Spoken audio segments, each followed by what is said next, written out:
Everyone, welcome to my channel Piyali Sansar. So guys, দেখো কাজকর্ম সমস্ত ছেড়ে চুড়ে বসে রয়েছি ছেলে আর আমি। আর কেন বসে আছি, এই দেখো তোমাদেরকে একটা নতুন সদস্যকে দেখাচ্ছি। এই যে আমাদের পাশে থাকে, ওর নাম কিশোরী। ও ছোট্ট বনু একটা, এতদিন বাদে তোমাদের সামনে আনলাম ভিডিওতে ওকে। তো ওকে নিয়ে আমরা বসে গল্প করছি, মজা করছি। কিছুতেই ঘুমাবে না, জানো তো। ও এমন মানে ঘুমাবে না মানে কি, ও কোলে সবসময় কোলে। ও কিছুতেই কোল থেকে মানে ওকে যদি শোয়ানো হয় তাহলেই ওর কান্না।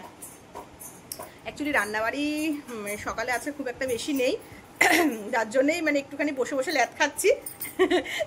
ওখানে ছেলে টিভি দেখছে, আমিও বসে আছি বসে বসে। আর এই ছোট্ট ছোনামাটাকে নিয়ে বসে বসে আমরা মজা করছি আর কি। তো চলো সারাদিন আর কি করছি না করছি সব তোমাদের সাথে শেয়ার করছি। হ্যালো এভরিওয়ান, চলো খেতে বসে গেছি আমরা এখন। দেখো থালায় ভাত নিয়েছি, আর এইখানে হচ্ছে এই যে উচ্ছে সেদ্ধ, দেখতে পাচ্ছ উচ্ছে সেদ্ধ। তোমাদেরকে এর আগেই বলেছিলাম যে উচ্ছে সেদ্ধ খাওয়াটা খুব ভালো, মানে উচ্ছে সেদ্ধ কেন, উচ্ছে যে কোনো জিনিস খাওয়াটাই ভালো। মানে লবণ নিয়ে নি, দাঁড়াও।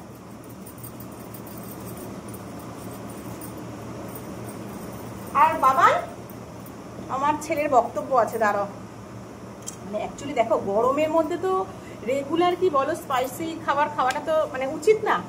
তো ছেলের হচ্ছে আজকে দেখো সত্যি কথা বলতে রান্না করেছি হচ্ছে কুমড়ো শাক, আলু দিয়ে, ঝিঙে দিয়ে, বেগুন দিয়ে, হ্যাঁ, বড়ি দিয়ে, আর হচ্ছে ডাল, মুগের ডাল আর আলু পেঁপে তরকারি।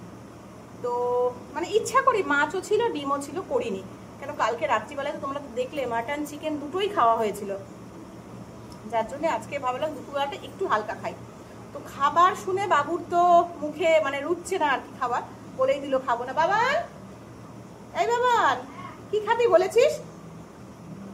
এদিকে আয়, সবাইকে বল তোর মনোবাসনাটা। চলো 5 বাইট নিচ্ছি। আর লজ্জায় আসতে চাইছে না, আমাকে বলছে কি রান্না, আমি তো বললাম এইগুলো সব রান্না হয়েছে। বলছে কি সেগুলো কি খাওয়া যায়, আজকে রাত্রিবেলা স্পেশাল কিছু বানাও বানাও।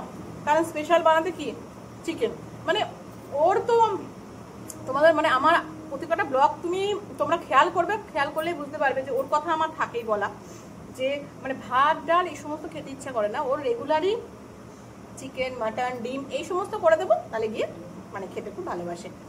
সবাই তাই, মানে পাশে যে বসে আছে সেও তাই, বাট তবু তাকে বললে তবু খায়। বাট বাবা মানে ছেলেকে বলে আমি কিছুতেই পারি না। তো যাই হোক, তো বলছে রাত্রিবেলা চিকেন বানাও। আমি বলছি এই তো কালকে চিকেন মাটন খেলি, আবার? বলছে হ্যাঁ আবার চিকেন মাটন বানাও। মানে বুঝতে পারছো তোর অবস্থাটা, যে মানে কিছুতেই ওর মানে এই সমস্ত ভালো লাগে না। তো চলো দেখা যাক কি বানানো যায় রাত্রিবেলা, স্পেশাল কিছু বানানো যায় কি না যায়। কারণ ছেলে তো খাবেই না বলে দিয়েছে, এখন বসে বসে আম খাচ্ছে বাবু। তো চলো আমরা দুপুরে লাঞ্চটা কমপ্লিট করে নিই, আবার সারাদিন কি করছি না করছি সবই তোমাদের সাথে শেয়ার করছি। শুভ সন্ধ্যা, সন্ধ্যা হয়ে গেছে এখন। এই জাস্ট ঘুম থেকে উঠলাম, আর উঠেই দেখো কিচেনে চলে এসেছি। কিচেনে এসেছি তার কারণ আছে, কেন কি দুপুরে তো তোমাদেরকে বললামই যে ছেলে তো বলেছে যে কিছু একটা করে খাওয়াতে। তো কি করব তাই ভাবছি, দেখো কালকেও তো স্পাইসি রিচ খাবার খেয়েছি, ওই জন্য কি করবো তাই ভাবলাম। দেখো এই যে এখানে ঘুগনি মটর আছে, এই যে ঘুগনি মটর ভিজিয়ে রেখে দিয়েছিলাম, তো এটাকে একটুখানি সেদ্ধ করি। তো আজকে হচ্ছে মানে ঘুগনি বানাবো আর কি রাত্রিবেলা। তো তার জন্য সমস্ত প্রিপারেশন হয়ে গেছে, আলু কাটা হয়ে গেছে, এখানে দেখো রসুন ছাড়িয়ে রেখে দিয়েছি, এগুলো বাটতে হবে। এইখানে আলু কাটা রয়েছে, দাঁড়াও দেখাচ্ছি, এই যে আলু কেটে রেখে দিয়েছি। তো চলো শুরু করা যাক, সঙ্গে থাকো, দেখতে থাকো। দেখো এখানে ঘুগনি মটর একদম সেদ্ধ করা হয়ে গেছে আমার, পুরো রেডি। আর এইখানে দেখো মশলাও কষানো মোটামুটি আমার হয়ে গেছে। এবার আমি ঘুগনি মটরগুলো ঢেলে দেবো। আর এখানে কী কী দিয়েছি জানো? আদা বাটা, রসুন বাটা, জিরে বাটা, ধনের গুঁড়ো, লঙ্কা গুঁড়ো, লবণ, সামান্য চিনি আর হলুদ দিয়ে, আর টমেটো দিয়ে ভালো করে এটা আমি কষিয়ে নিলাম। এবার কষানো যেই হয়ে গেছে, এবার আমি ঘুগনি মটরটা এর মধ্যে ঢেলে দেবো। দেখো একদম পুরো ফুটে উঠেছে, গরম মশলাও দিয়ে দিয়েছি। তো আমার একদম রাতের ডিনার কমপ্লিট। শুধু রুটিটা একটু কিনে আনবো বাইরে থেকে, রুটিটা আর বানাতে ইচ্ছা করছে না। চলো দাঁড়ো, নামিয়ে তোমাদেরকে দেখাচ্ছি আবার। এই যে দেখতেই পাচ্ছ সুন্দর কালার এসছে একদম।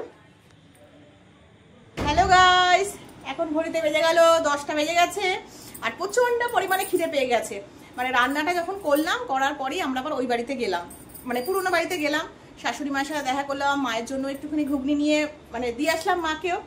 আর ছেলে তো মানে আর পাচ্ছে না একেবারে, তো ওখানে গিয়ে তো খালি বলছে বাড়ি চলো খিদে পাচ্ছে, তো করে তো চলে এসেছি। আর এসে দেখো একদম খাবার দাবার নিয়ে আজকেও আমরা নিচে বসে পড়েছি। একদম দেখো, এই দেখো প্লেটে কি কি আছে, রুটি আছে, পেঁয়াজ আছে আর লেবু আছে, পাতি লেবু আছে। আর এইখানে দেখো 3টে বাটি, এই যে ঘুগনি 3 জনের জন্য। অ্যাকচুয়ালি কর্তামশাই শরীরটা মানে পেটটা একটুখানি প্রবলেম আছে বলে বললো রুটি খাবে না, তো কর্তামশাই মুড়ি দিয়ে ঘুগনি দিয়ে খেয়ে নিল। আর এখানে আরো কিছু আছে, এই দেখো ট্যান গরম গরম পুরো রসগোল্লা আর আম রয়েছে এখানে। তো চলো জমজমাটি খাওয়া দাওয়া আমরা শুরু করি। বাবান খাও, খেয়ে বলো কেমন হয়েছে, সবাইকে জানাও খেয়ে কেমন হয়েছে। এই যে কর্তামশাইয়ের এত ভালো লেগেছে ঘুগনিটা। আচ্ছা ঘুগনিটা কেমন হয়েছে আগে বলো। ঘুগনিটা খুব ভালো হয়েছে। হ্যাঁ এত ভালো লেগেছে, তো এক বাটি খাওয়া হয়ে গেছে, হয়ে আবার আমাকে বলছে কি আমাকে একটুখানি দাও। আমি খেয়ে দেখি। হ্যাঁ খাও, খেয়ে বলো সবাইকে কেমন হয়েছে। একদম অনেস্টলি কিন্তু ই করবে, রিভিউ দেবে। দারুণ হয়েছে, সবকিছু ঠিক আছে একদম। এই সমস্তই চাই জানো, মানে ওই বাড়িতে গেছি, ওই বাড়িতে গিয়েও জানো অশান্তি, বাড়ি চলো খিদে পাচ্ছে, নইলে বাইরের খাবার খাবো বলে। লাস্টে মা বলছে তাহলে দাঁড়া তোকে একটু মুড়ি মেখে দিই, মুড়ি চানাচুর দিই, ওটা দিয়ে তুই খা। সে মানে অনেক বলে কাকুতে মিনতি করলো, তারপরে গিয়ে মুড়ি চানাচুর খেলো। মানে বাবাকে বলছে টাকা দাও বাইরের খাবার খাবো, আর কত বছর শুয়ে শুয়ে খেয়ে যাচ্ছে। হ্যাঁ বলো দর্শকদের কিছু, যে এত ভালো খেতে হচ্ছে তুমি শুয়েই পড়েছো একদম বিছানায়, শুয়ে শুয়ে খাচ্ছ। আচ্ছা তোমার বউ কেমন রান্না করে একটু সবাইকে বলো। আমি ওই বাজারে সবজিওয়ালারা যখন সবজি বিক্রি করা শেষ হয় তারপরে মুড়ি আর ঘুগনি খায়, আমি একদিন দেখেছিলাম। তারপরে আমার দেখে খুব ভালো লাগলো যে ওদের মুড়ি ঘুগনি খাওয়াটা। আমিও ভাবলাম যে মুড়ি ঘুগনিটা খেয়ে দেখি কীরকম লাগে। একদিন খেয়ে দেখেছিলাম, ভালোই লাগলো। তাই আজকে বললাম যে রুটি আর খাবো না, তাহলে মুড়ি ঘুগনি দাও, মুড়ি ঘুগনিই খাই। না অ্যাকচুয়ালি দেখো এরকম অনেকেই আছে কিন্তু পাউরুটি দিয়ে ঘুগনি দিয়ে খুব ভালো লাগে খেতে, তারপরে মুড়ি দিয়ে ঘুগনি দিয়ে সত্যি মানে যারা খাওনি তারাও কিন্তু ট্রাই করে দেখতে পারো, খুব ভালো লাগে খেতে। তো চলো আমরা খাই, ছেলে তো একদম জমজমাটি খাওয়া দাওয়া শুরু করে দিয়েছে একদম। এই যে মামাম রয়েছে এখানে, চলে আয় বসে পড় খেতে। তো চলো গাইস, আর ভিডিওটা বেশি বড় করছি না, কালকে আবার একটা নতুন ব্লগ নিয়ে নতুন ভিডিও নিয়ে তোমাদের সামনে হাজির হব। আর আমার ভিডিওটা যদি তোমাদের ভালো লেগে থাকে তাহলে কি করতে হবে, লাইক কমেন্ট শেয়ার করতে হবে, আর চ্যানেলটা যদি ভালো লেগে থাকে তাহলে সাবস্ক্রাইব করে দিও কিন্তু। তো আজকের মতন গুড নাইট, শুভরাত্রি, টাটা।